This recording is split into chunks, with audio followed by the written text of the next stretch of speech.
Hello friends, welcome back to my channel. Friends, आज हम बात करेंगे वट सावित्री पूजा के बारे में। तो फ्रेंड्स, हर सुहागिन महिला अपने सुहाग की रक्षा के लिए ईश्वर से कामना करती है।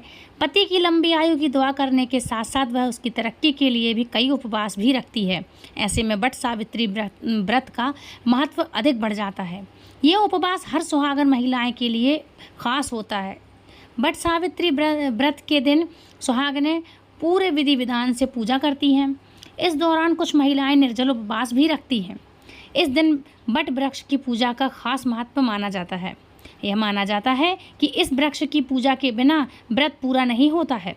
धार्मिक मान्यताओं के अनुसार इसमें ब्रह्म हत्या और विष्णु महेश तीनों देवता रहते हैं। मतलब ब्रह्मा विष्णु महेश तीनों देवता रहते हैं। इसलिए व्रत रखने वाली महिलाओं को तीनों देवताओं का आशीर्वाद प्राप्त होता है। यह उपवास श्रेष्ठ ज्येष्ठ मास के कृष्ण पक्ष की अमावस्या तिथि को रखा जाता है। इस साल वट सावित्री व्रत 6 जून गुरुवार के दिन रखा जाएगा। इसे वट पूर्णिमा के नाम से भी जाना जाता है। इस दौरान सत्यवान और सावित्री की कथा सुने बिना ये व्रत अधूरा माना जाता है। इसी कड़ी में आइए वट सावित्री वृक्ष की संपूर्ण कथा के बारे में हम आपको आज बताते हैं। तो शुरू करते हैं वट सावित्री व्रत की कथा। तो फ्रेंड्स, पौराणिक मान्यता है कि वट सावित्री व्रत रखने से पति की आयु लंबी होती है और परिवार में सुख समृद्धि बनी रहती है। यही नहीं, अखंड सौभाग्यवती भी होती हैं महिलाएं और अखंड सौभाग्य भव का भी आशीर्वाद प्राप्त होता है। ऐसा इसलिए होता है क्योंकि इस दिन से जुड़ी पौराणिक कथा प्रचलित है। ऐसा माना जाता है कि मंद्र देश में अश्वपति नाम के धर्मात्मा राजा का राज्य था और उनकी कोई भी संतान नहीं थी। राजा ने संतान प्राप्ति के लिए यज्ञ करवाया था, जिसके शुभ परिणाम के बाद उनके घर एक कन्या का जन्म हुआ था। इस कन्या का नाम सावित्री रखा गया। समय के साथ साथ जब सावित्री बड़ी हुई और विवाह योग्य हुई तो उन्होंने दुम्नसेन के पुत्र के साथ, मतलब जो सत्यवान थे, उनके दुम्नसेन के पुत्र सत्यवान को अपने पति रूप में वर्ण कर लिया। बता दें, सत्यवान के पिता भी राजा ही थे, लेकिन उनका राजपाट छिन गया था। उसके चलते वह दरिद्रता में जीवन व्यतीत कर रहे थे।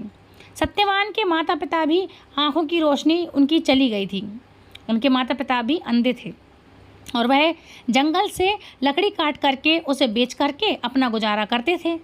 वहीं जब सावित्री और सत्यवान के विवाह की बात चली तब नारद मुनि ने सावित्री के पिता राजा अश्वपति को बताया कि सत्यवान अल्पायु है और विवाह के 1 वर्ष पश्चात ही उसकी मृत्यु हो जाएगी।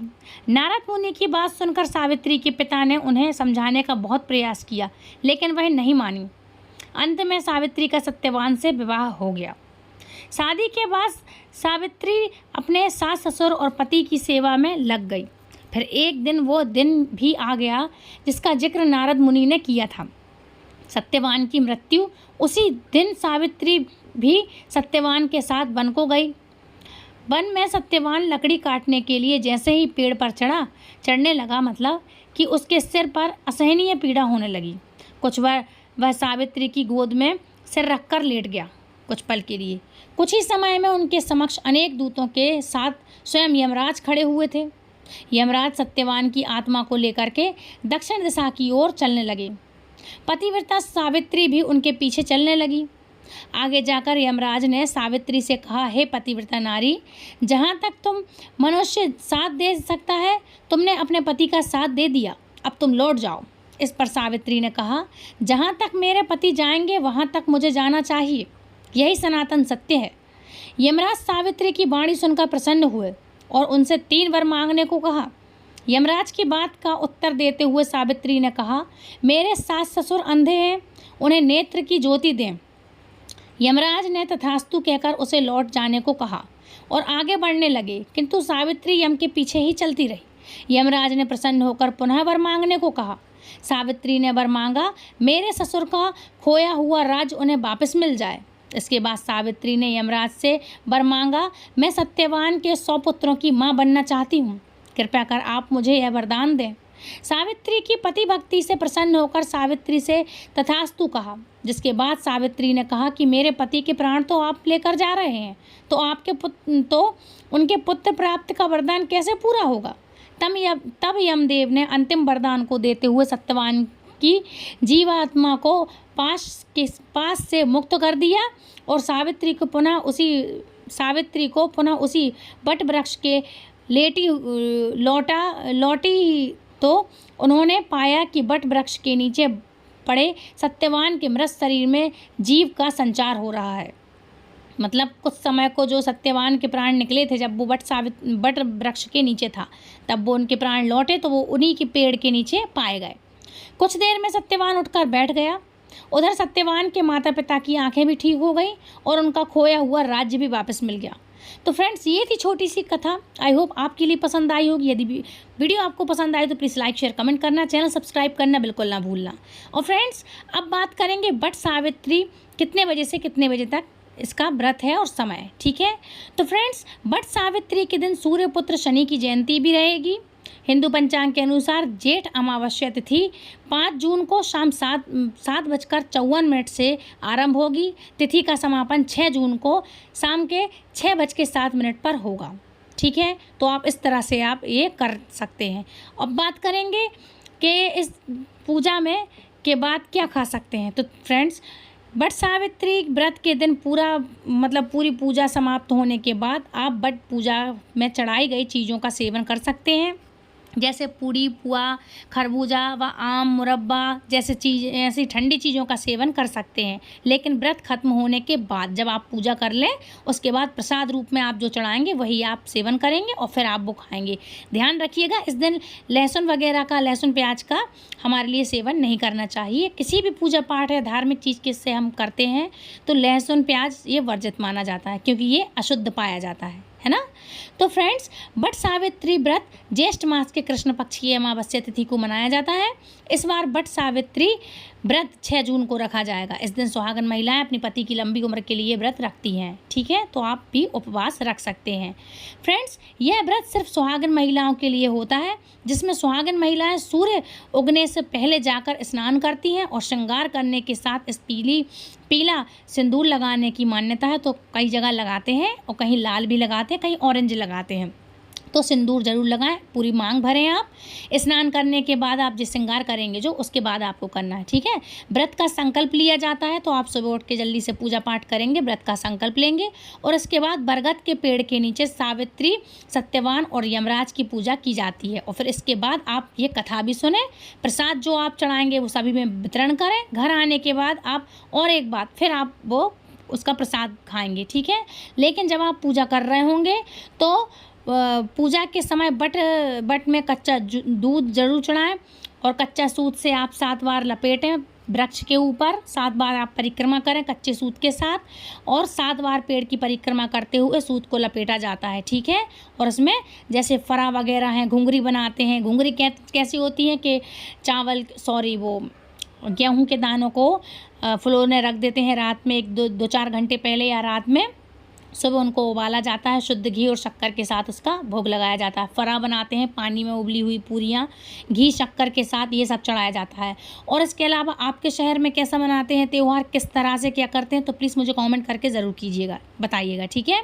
और फ्रेंड्स, वट सावित्री व्रत रखने पर करने वाले पूरे दिन जल नहीं पीते हैं। ये आपको मैं बता दूं, जब तक पूजा नहीं हो रही है उस दिन पूरे दिन जल नहीं पीते हैं। ये निर्जल रखा जाता है और मिट्टी के घड़े में पानी भर करके उसका दान करते हैं। ये आप बहुत ज़रूरी है, आप ज़रूर से कीजिएगा। इस दिन हमें मौसमी फल और मिट्टी के घड़े में आपको जल दान करना चाहिए। किसी पंडित ब्राह्मण को कर सकते हैं, कोई ना हो तो आप किसी मंदिर में दान कर आइएगा, ठीक है। और भी कोई ना हो तो आप किसी गरीब के यहाँ जिसको ज़रूरत हो उसको आप दान कर सकते हैं। पानी का घड़ा नहीं तो पानी की बॉटल्स आती हैं, आप पानी की बॉटल्स को दान कर सकते हैं ना। तो इस व्रत पर भगवान विष्णु की भी पूजा की जाती है, तो आप इस दिन भगवान विष्णु की पूजा को जरूर करिएगा, ठीक है। फ्रेंड्स, एक बात और बता दूं कि जिनकी इसी साल शादी होती है तो वो नई लड़कियां होती हैं जो सुहागन होती हैं, वो लोग व्रत ज़रूर रखें, क्योंकि ये बहुत ही इम्पॉर्टेंट होता है कि जिनके घर में होती होगी पूजा तो उनके लिए तो बहुत ही अच्छा है। लेकिन जो नहीं भी जानती तो बता दूं कि ये सुहागन औरतें रखती हैं। तो आपने देखा होगा कि जब हम अक्ति की पूजा करते हैं, मतलब अक्षय तृतीया की, जब सुहागन लड़कियों की छोटे छोटे गुड्डे गुड़ियाँ जब पूजे जाते हैं, तो सुहागन लड़कियाँ जब पहली बार जब पगफेरे के टाइम मायके आती हैं तो उनके भी जो वो शादी के बाद की जो गुड़ियाँ होती हैं उनको लास्ट टाइम उन्हीं जोड़ों के रूप में पूजा जाता है। जैसे वर वधू का जोड़ा होता है, उसी तरह माताएं अपनी गुड़ियाओं के, अपनी अपनी पुत्रियां हैं, जो उनकी सुपुत्रियां हैं जिनकी शादी हो गई है, लास्ट बार उन गुड्डा गुड़ियों के पुतले जो रहते हैं, गुड्डा गुड़ियों को सजा करके लास्ट टाइम सुहागन के रूप में उनको पूजती हैं लड़कियां। कि शादी के पहले हमने कन्या रूप में पूजा, अब लास्ट शादी के बाद हम इनको पूजेंगे। तो फिर वो उनका, क्योंकि इनका जोड़ा जैसा सदा बना रहे वैसा जोड़ा हमारा भी सदा बना रहे, इस तरह से हम उनका उद्यापन करके लास्ट टाइम बरगद के नीचे, पीपल के नीचे इनको पूजते हैं।